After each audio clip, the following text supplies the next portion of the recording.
એ Vithalapur GIDC અને જે મારુતિ જી જે અત્યારે હાંસલપુર જઈ છે જી એ પહેલાં માંડલમાં આવવાની માંડલમાં આવી શકતી હતી.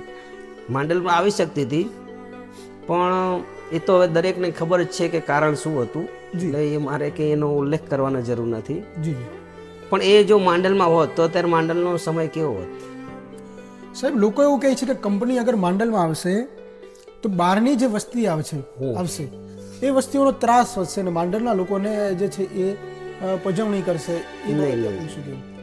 આજે હું વિઠલાપુર દરરોજ સર્વિસ કરું છું, જાઉં છું, તો મેં એવું સાંભળ્યું નથી કે બહારના પબ્લિકે કોઈને, ગુજરાતી પબ્લિકને કે કોઈ પણ સમાજને કે હેરાન કર્યા હોય. જી એ લોકો આવે છે, શાંતિથી રહે છે, કોઈ દિવસ હેરાન કરતા નથી.